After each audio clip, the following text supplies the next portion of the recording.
Début janvier, 500 personnalités lançaient un appel au lundi vert, un jour par semaine sans viande ni poisson. En réponse, 500 agriculteurs de la coordination rurale signent un manifeste. Selon eux, le lundi vert est un faux combat. Reportage et explications de Marie Sicot et Alexis Pomar. Un appel pour ne manger ni viande ni poisson chaque lundi. Pour Jean-Luc Alain, c'est un coup de massue sur une filière déjà en difficulté. Il s'est associé à 500 de ses confrères pour répondre à ce manifeste. Privilégions la viande française, quitte à interdire aux frontières. Mais ça, les politiques, on dirait qu'ils n'en sont pas capables, c'est tabou. C'est pas qu'on veut faire du lobbying, manger de la viande à tout prix, mais c'est manger moins et mieux. Des viandes de qualité et françaises. Il y a 2 ans, Jean-Luc avait 70 vaches laitières. Depuis, il a réorienté son activité vers l'élevage de blondes d'Aquitaine. Il lui reste une trentaine de bêtes nourries au foin de ses prairies voisines. Pourtant, cette activité ne lui permet plus de se rémunérer.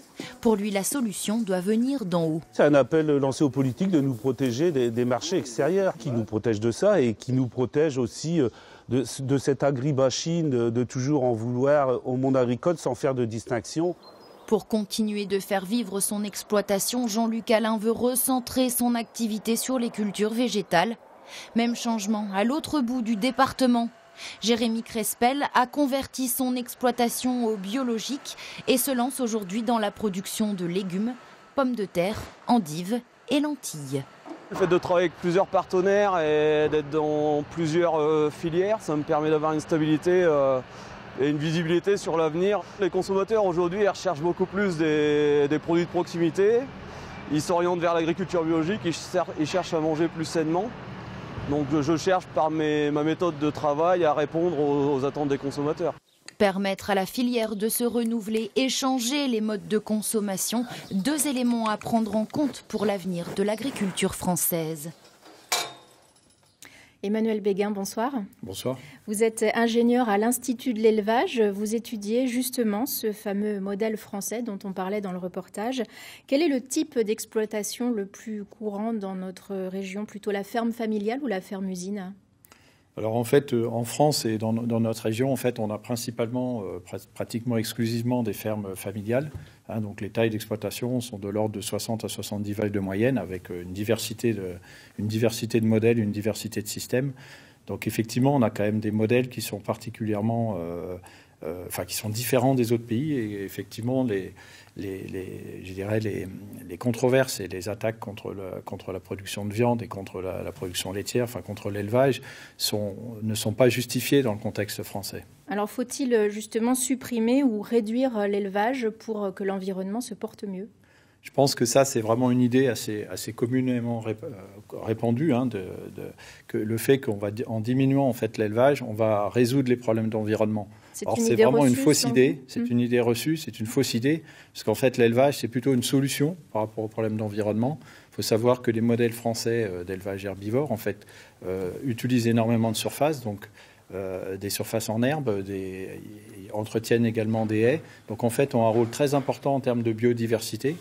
Et un autre élément, c'est qu'en fait, l'avenir est beaucoup plus à combiner en fait les cultures et l'élevage. Par exemple, la polyculture élevage, qui est très répandue dans notre région, parce qu'en fait, on a des effets induits qui sont positifs à travers, par exemple, la bonne valorisation des effluents d'élevage, la recherche d'autonomie alimentaire et de rotation avec des prairies dans les cultures. Donc, en fait, ce modèle combiné est un modèle qui est extrêmement vertueux. Quels sont les freins que les agriculteurs peuvent rencontrer pour mettre en place ce modèle ?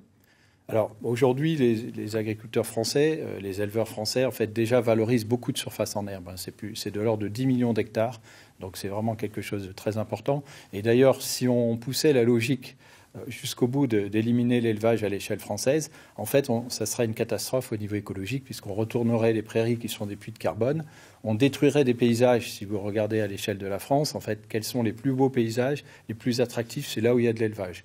Donc en fait, ça serait une erreur. Donc, les éleveurs français ont fait déjà beaucoup d'efforts en fait pour répondre aux enjeux environnementaux et les filières. Mais ça reste une profession difficile. Certains n'arrivent même pas à tirer un salaire de leur travail. Alors, où est-ce que ça bloque selon vous? Alors, bon, il y a des questions de rentabilité de l'élevage, bien sûr, qui sont posées, qui sont liées à des choix aussi politiques. Mais on voit aujourd'hui que l'évolution de l'élevage va vers la recherche de valeur ajoutée. Donc, les éleveurs sont prêts en fait à répondre aux attentes sociétales. On voit bien l'évolution vers le bio, on voit aussi l'évolution vers des démarches d'entreprises qui cherchent par exemple à réduire l'impact carbone. À quelles conditions à limiter les OGM ou à refaire pâturer les vaches. Et ça demande quand même d'avoir une meilleure rémunération des prix des produits, que ce soit la viande et du lait. Et donc, quelque part, ça interpelle le consommateur sur ses choix. Il faut qu'on soit prêt à payer un peu plus aussi. Exactement. Et les éleveurs sont prêts à répondre à la demande. Merci beaucoup Emmanuel Béguin d'avoir accepté notre invitation sur ce plateau. Je rappelle donc que vous êtes ingénieur à l'Institut de l'élevage. Merci. Bon, merci.